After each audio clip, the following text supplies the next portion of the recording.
नमस्कार फ्रेंड्स, मैं हूं साधना और आपके अपने चैनल सीवी फैमिली ब्लॉग में आपका बहुत बहुत स्वागत है।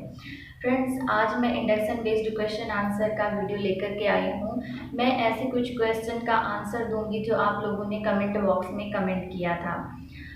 तो मैं उनका आंसर यहाँ पर देने की कोशिश करूँगी। तो इससे पहले मैं अपना वीडियो स्टार्ट करूँ, अगर आप पहली बार आए हैं तो मेरे चैनल को सब्सक्राइब करके बेल आइकन को भी प्रेस कर लें, जिससे मेरे आने वाले वीडियो का नोटिफिकेशन आपको मिलता रहे।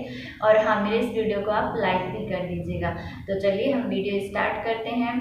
तो एक क्वेश्चन था कि क्या copper based steel stainless steel बर्तन इंडक्शन में एक्सेप्ट करेगा कि नहीं। तो क्या होता है कि कॉपर जो होता है, कॉपर कॉपर जिसे हिंदी में तावा बोलते हैं, यह हेल्थ के लिए बहुत अच्छा होता है।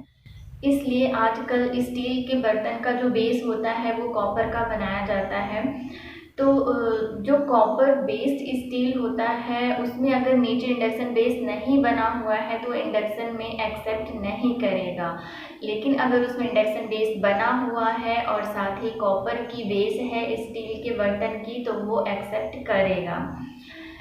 तो इसमें कोई परेशान होने वाली बात नहीं, क्योंकि आजकल जितने बर्तन आते हैं उनमें जिनमें कॉपर बेस लगा हुआ है या कॉपर बेस नहीं भी, इंडक्शन बेस ज़रूर बना होता है, ताकि जो हमारा बर्तन है वो इंडक्शन में भी काम कर सके और गैस में भी काम कर सके। तो आप लोग चाहे किसी भी वेबसाइट से इसे ऑनलाइन परचेस करेंगे या शॉप में जा कर के परचेस करेंगे, तो बस आपको थोड़ा सा ध्यान देना है कि इसमें इंडक्शन बेस बना हुआ है या नहीं बना हुआ है। ज़्यादातर बर्तन में बना हुआ ही आता है, तो आप इंडक्शन बेस्ड अगर लेंगे कॉपर बेस्ड स्टील बर्तन और उसमें इंडक्शन बेस बना हुआ है, तो हमारा इंडक्शन उसे बड़ी आसानी से एक्सेप्ट करेगा। लेकिन अगर इंडक्शन बेस नहीं बना हुआ है तो कॉपर बेस्ड स्टील बर्तन एक्सेप्ट नहीं करेगा। चलिए इसको थोड़ा समझाने के लिए मैं आपको बताती हूँ कि इंडक्शन किस तरह से वर्क करता है, वो ज़्यादा समझ में आएगा।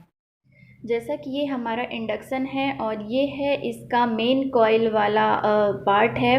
मीन्स कि यहाँ पर नीचे इस पार्ट में मेन कॉइल लगी हुई है इसमें। तो जब हम यहाँ से स्विच ऑन करते हैं तो इस वायर में से होकर के यहाँ करंट फ्लो होता है, और उस करंट के फ्लो होने से यहाँ पर मैग्नेटिक फील्ड उत्पन्न हो जाता है।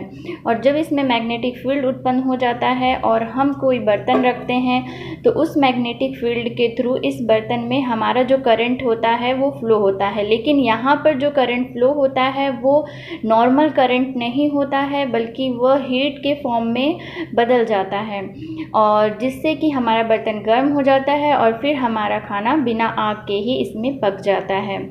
तो बस यही जो हमारे स्टील और आयरन के बर्तन होते हैं वो इस मैग्नेटिक फील्ड से करंट को मतलब अपने में प्रवाहित कर लेते हैं और वो हीट में ट्रांसफॉर्म हो जाते हैं। लेकिन और जो बर्तन होते हैं, जैसे कॉपर का बर्तन हो गया, एल्यूमिनियम का बर्तन हो गया, वो फेरोमैग्नेटिक नहीं होते हैं, इसलिए उन्हें इंडक्शन पर हम यूज नहीं कर सकते हैं। आई होप आप लोग समझ गए होंगे।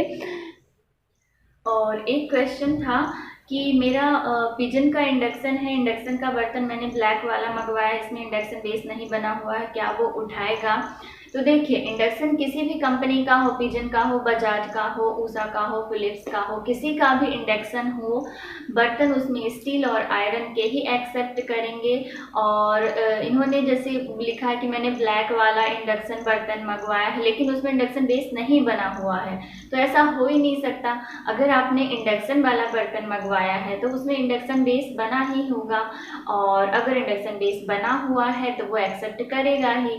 आप कहीं से भी ऑनलाइन भी परचेस करेंगे तो वहाँ पर साफ साफ लिखा होता है कि induction base with induction base, means कि उसमें साफ लिखा होता है कि आपका ये इंडक्शन में एक्सेप्ट करेगा ही।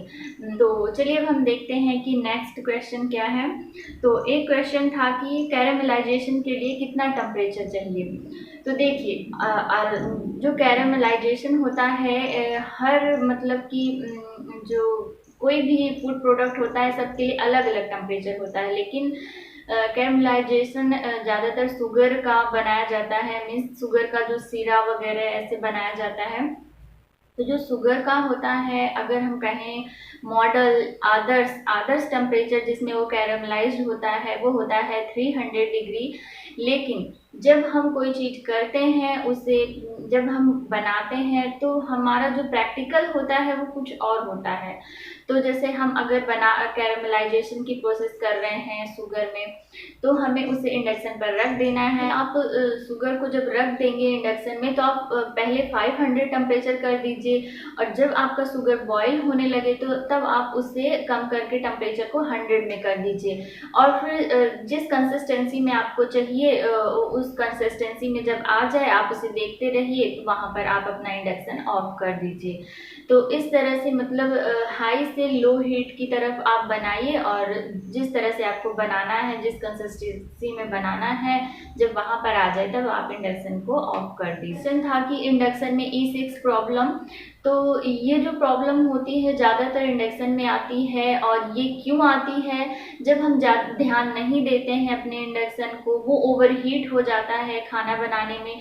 तो अगर आप जानना चाहते हैं कि हमें कौन कौन से टिप्स फॉलो करने चाहिए जिससे हमारा इंडक्शन लंबे टाइम तक चले, और कुछ सावधानियां भी होती हैं जो हमें रखनी होती हैं इंडक्शन में खाना बनाते समय, तो अगर आप जानना चाहते हैं तो मैं डिस्क्रिप्शन बॉक्स में लिंक दे दूंगी, आप वहां जाकर के मेरा वीडियो देख सकते हैं। मैंने स्पेशली उस पर बनाया है कि special tips and care of induction, मतलब कि किन किन बातों का हमें ध्यान रखना चाहिए जिससे हमारा इंडक्शन जल्दी खराब नहीं होगा, जल्दी E6 प्रॉब्लम नहीं आएगा, ओवर हीटिंग नहीं होगी।